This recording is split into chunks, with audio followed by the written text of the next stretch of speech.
What can't you do, Jesus? Let's go!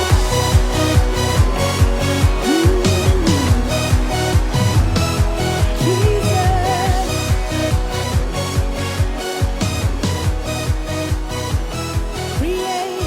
Creator of the universe.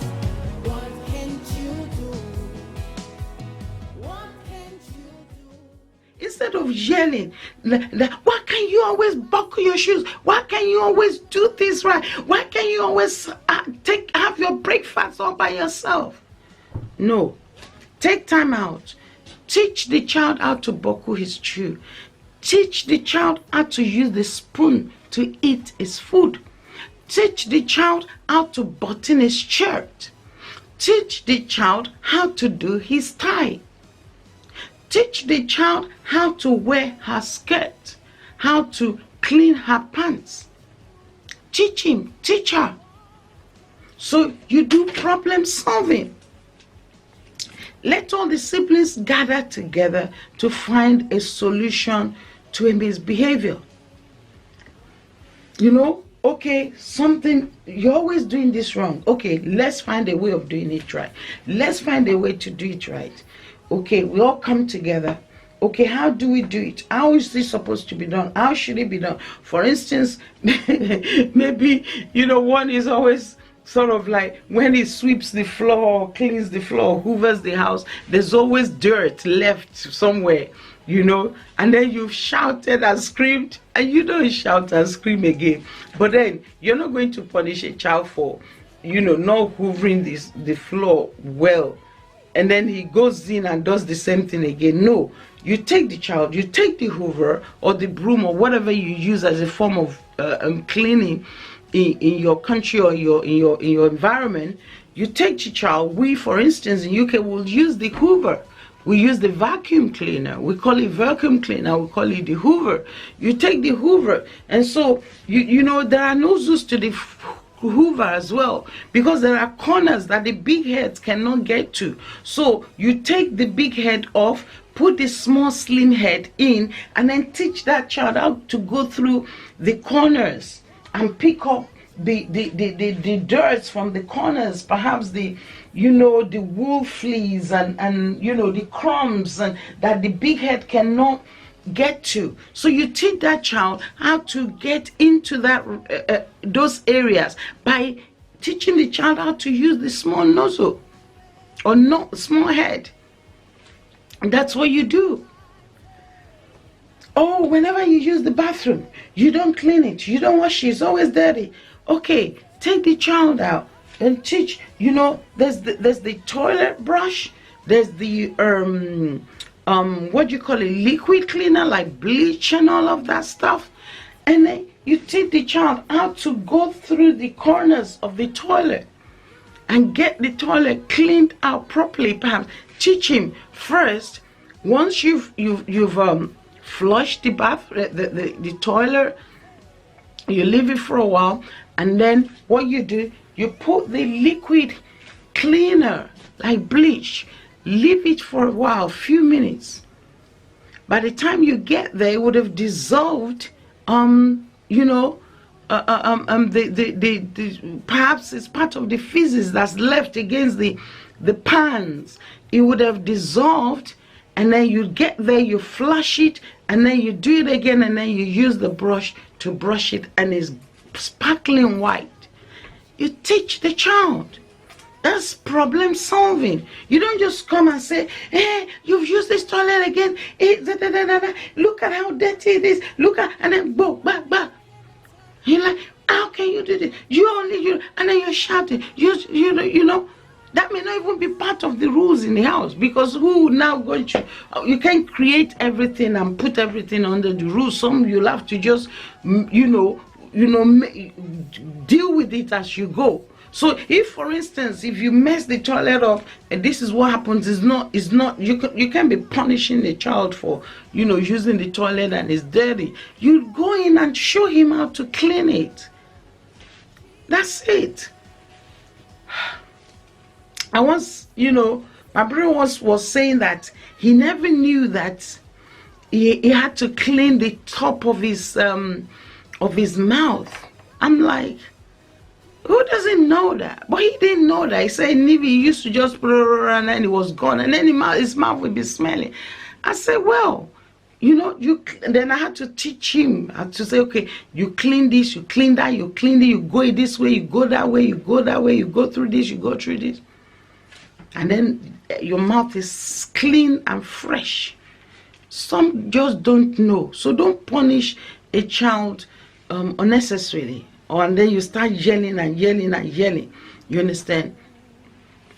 And then another way to deal with it, what else to do is that you should just resist the urge to yell or nag. Just resist it. Just say, no, I ain't doing it. I ain't yelling. I ain't screaming. I'm not doing that. After all this, you're still going to feel like shouting, but resist it. After all of these teachings, you're still going to feel like yelling, but resist it, because it's in our DNA. Especially we people of color, it was like they planted it in us, you know, from our father's great grandfather and all of that, mothers and that. But guess what? We need to change the narratives and say, no, we're not raising children yelling, because we're not going to raise children that are going to yell at their own children. So let's stop it. Let it stop with you. Let it stop with me. Let it stop with us. Resist the urge to yell at your child. Just resist it. You understand? So only yell in a certain urgent situation, like removing hands from a socket or running from danger.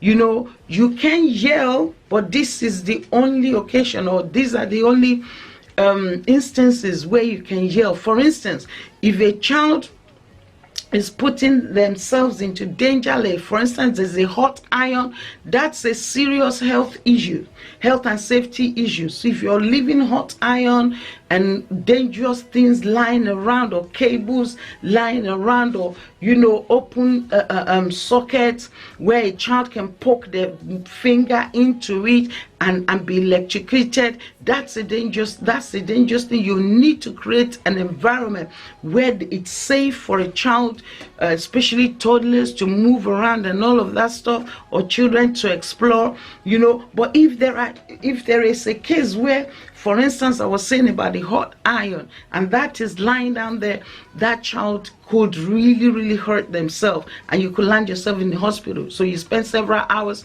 you spend money in the hospital, especially, God help you, if you're not in a country where health service is free.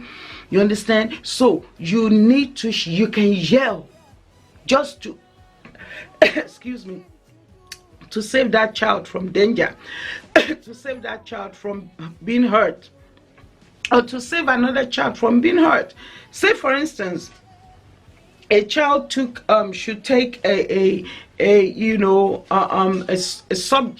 object to hit or hurt another child with, and he's aiming at that child. You can scream, you can yell, you can shout to stop that child from hurting another child or from hurting themselves. So that's an instance where you can yell.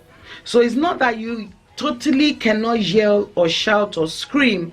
You make use of it to stop a child from being hurt, or to stop a child from hurting another child, or hurting another person, or even hurting you. So you use it to prevent hurt, basically.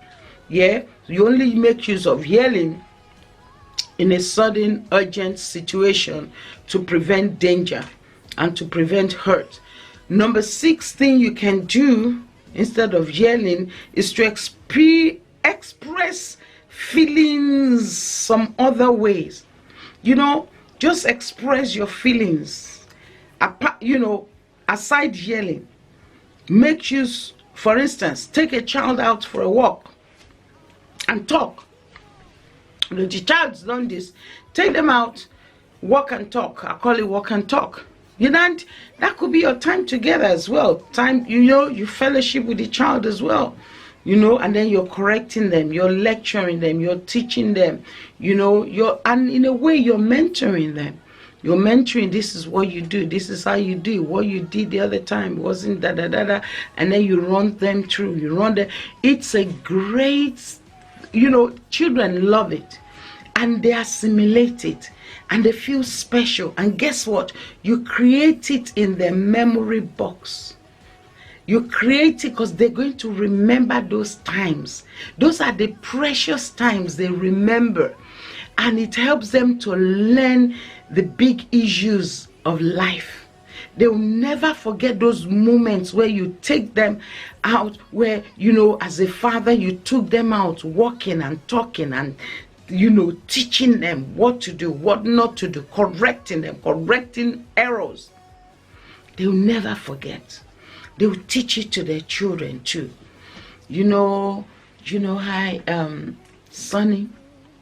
The other day, just a few minutes ago, your mom said this and you screamed. As a child, your mom is so special. It took 9 months to carry you in her womb, and good God Almighty, those 9 months were so uncomfortable. She was not well all of the times.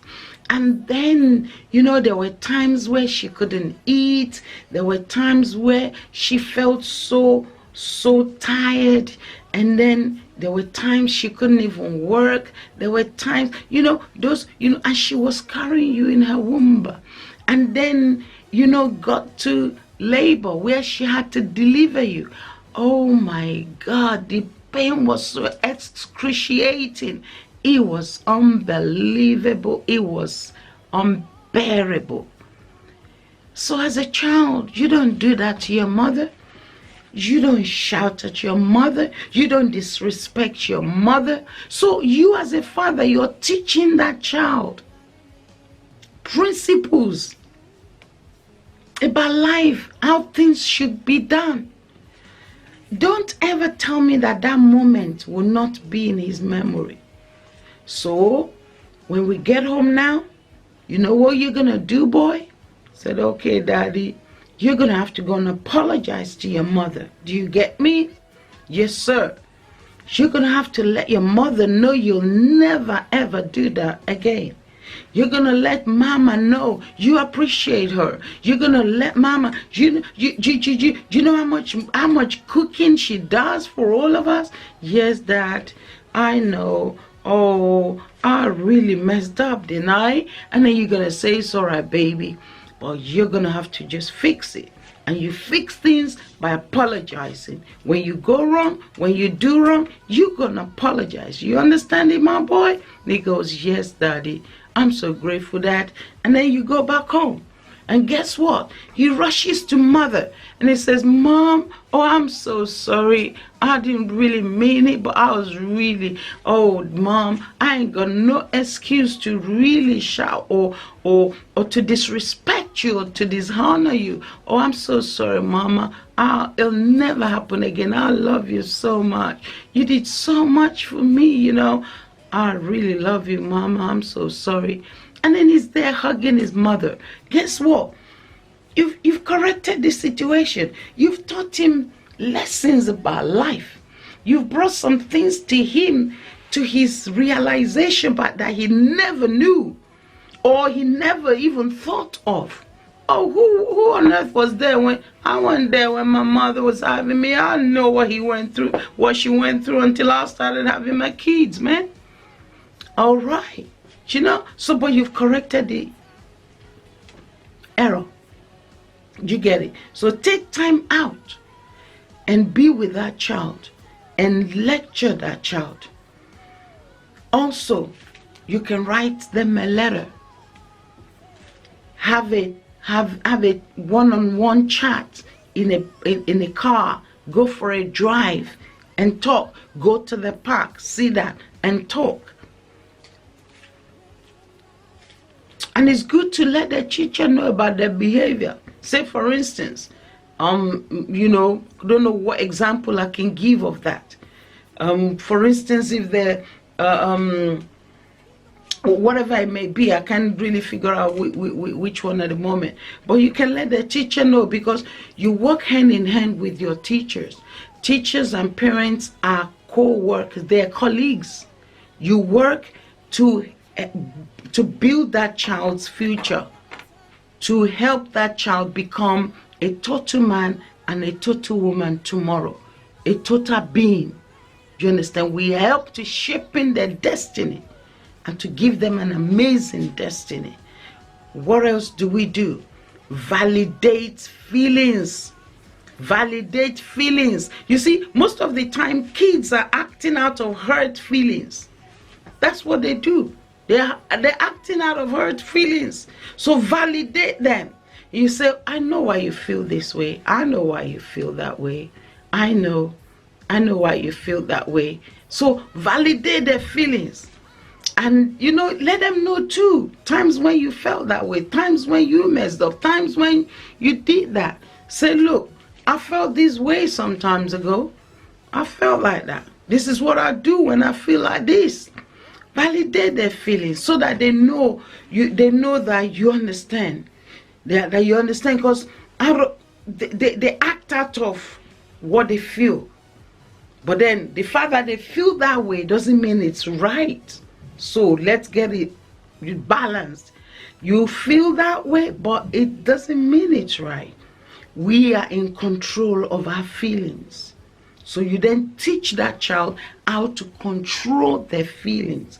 For instance, you don't feel like killing somebody and you then go and take a gun and shoot the person. Like, you know, my cousin was saying the other day, she said, honestly, I felt like just killing someone because what they did to me was so bad. I just felt like killing someone, man, but I didn't do it. I didn't have to do it because I know I got God in my life. But you see, so you could feel something, but that doesn't mean you should do. You don't do what you feel. You control what you feel. So you're in charge of your feelings. You control your feelings. So you help them to understand that you may feel that way, but you do not have to act that way. So what else do we do? Very quickly as we round up, what do we do instead of yelling and screaming and shouting? Another thing we do is we give attention. Give attention. Always talk about the day, the weather, the news. Listen to their own too. You know, it will surprise you what your children know. It will surprise you that they know things that's happening, you know, things happening in the world, or things happening in the environment, or, you know, or things happening with someone, or maybe with a particular individual that the world knows, like maybe a celebrity or an icon or a royalty figure somewhere, or political figure somewhere. It will surprise you. So talk about things that reduces attention-seeking behavior, you know, because then you are engaged with them. So when you're engaged with a child, it's, you know, that way whatever will come to eat them up by way of feelings, or maybe hurt feelings, it does not have chance, because then they're preoccupied, they're engaged. So you engage with them, talking with them, occupied. By the time they're done, they're probably tired and they don't even remember somebody's done them wrong, or this one's done this wrong and that. Engage with them, give them attention. When you leave a child, and in this world of technology, honestly, things are really messed up. You know, the father is on the iPad, the mother is on iPhone, the child is on, and so everybody's on something. And so nobody has time for anybody. That's a bad place to be. As a family, and I talk about it all the time, I like, oh, this is not a good thing, you know. I used to, even as husband and wife, we need to deal with that. You know, I used to be guilty of that and had to stop it, where you're in bed with your spouse and then you pull out your what you call your device, maybe your phone, your any of your gadgets or devices, you pick it up, and that's the time you're now checking the, you know, your emails, or checking if somebody sent this and that, or your internet, or your what you call this, social media, your Facebook, your Instagram, your Twitter. That's when you're tweeting in, and that's ridiculous. Anything can wait, you understand? And also, you need to clear your mental compartment. You need to guard it. You need to guard it jealously. You need to protect yourself. When you go to bed with some kind of information before bed, you sleep with that information. You sleep with that information. So if, for instance, you checked your email and an email that came that was, you know, maybe asking you to do this, or you have to do that, that troubles you throughout the night. That troubles you throughout the night. You don't want that. And some of us, we check our internet, I mean, what you call it, social media, Instagram, Facebook, and then you see some things have been sent into your, you know, your friends can post anything, and you see maybe perhaps, you know, somebody had been shot in the head, and their head is, their brain is on the floor, and then they send that, you see that in your inbox, and you're like, how are you gonna sleep with that? How are you gonna sleep normal, knowing somebody's brain somebody's head been blown out, and that their brain is come out of their skull? How do you sleep normal? You don't. So protect yourself too. Guard yourself. It's good that you go to bed knowing that you've had a fellowship with your loved ones. So guard yourself. Give attention.